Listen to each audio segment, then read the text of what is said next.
Well, welcome everybody to the stats for the year end of 2025.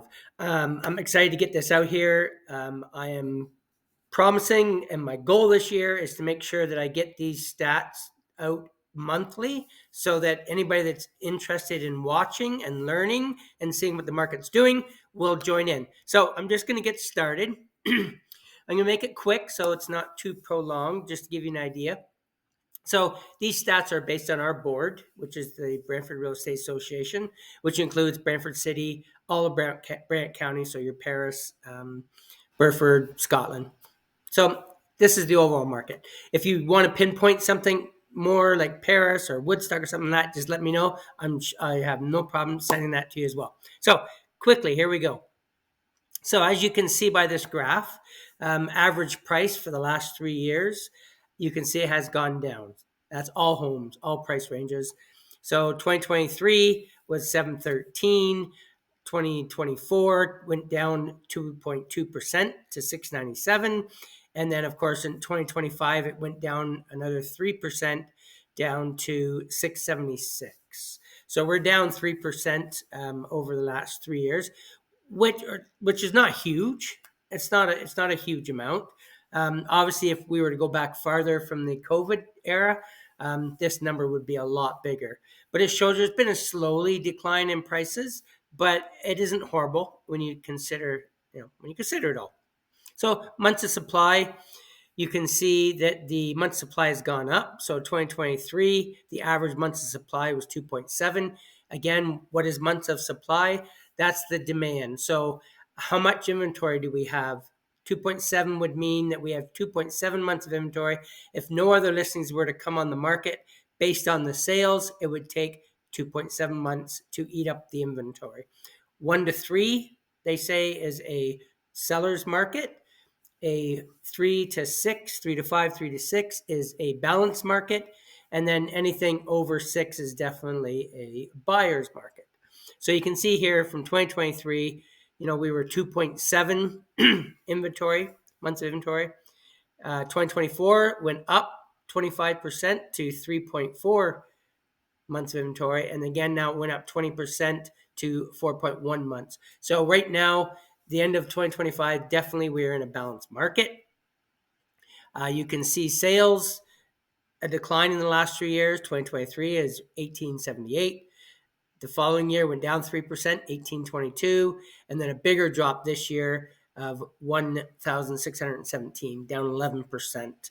Homes for sale, and this all makes sense because it's counteractive. 2023, there was 417 homes for sale. Then it went up to 506 homes for sale, and then it's gone up to 574 homes for sale. Now, that's not for the whole year. That's for the month of December. So ending in the month of December, there was 574 homes on the docket. If you go to new listings, this is for the year. This would be new listings throughout the whole year. So again, you can see inventory has gone up. It was 3,640, 3,746, and then 3,822. So the inventory is going up. As inventory goes up, then sale prices go down. So you can see that. So 2025 was I'll call it a very balanced year. The last little bit, I'm just going to switch this over really quick to a line graph. You can see here, if you look in July, July 670, you can see the trend is going down, where through the course of the graph, you can see that it's up and down, up and up and down, basically since, the end of 2022, post-COVID.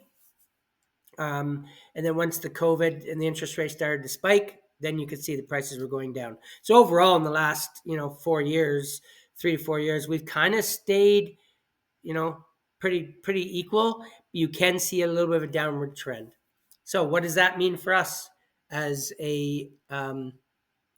what does that mean for 2026? My predictions for 2026 is that going along with what other analysis people, economics people, realtors, real estate associations, brokerages, is that next year really isn't going to, you're not going to see a lot of change. It's going to be, again, just kind of a balanced market. The one thing that you can consider is, I've always said to our clients, is that when you are looking at selling your home and buying another home, ultimately it's all relative. Because if your home is $100,000 less than what it was 3 years ago, so is the home you're buying. So it really doesn't matter. It's equal. Actually, probably now would be a good time if you're looking to make any kind of moves, because the interest rates have gone down. They're saying interest rates maybe go down another 0.25% over this year, but they really don't see that changing much either. So now is the time to buy. House prices are lower. And again, even if you're selling and buying, I know the selling end of it, you're like, oh man, I'm not getting as much. But at the same time, you're not paying as much. First time home buyers, for sure, I'd be starting now, get into it. Now's the time. Like I say, rates are low, prices are good. If you're selling, just strictly to make a profit, not that you're not going to make one, depending on how long you've had the home. If you had it pre-COVID, you're going to make money. You're just not going to make the COVID money that was back in 2022. So I hope that helps. I love to talk about numbers. If you wanted something very specific, please reach out. But I am planning on posting this video as well on our YouTube channel, Jim and Carter Real Estate. So feel free to go on there for anything real estate related. And sometimes not even real estate related. It could be something to do with budgeting for groceries, to, doing anything from first buyers representations to maybe a trip. Who knows? Just to keep it fun and active. Anyways, thanks for listening. And I hope that you will continue to watch throughout the year as I go through all the numbers. We'll talk again soon. Have a great one.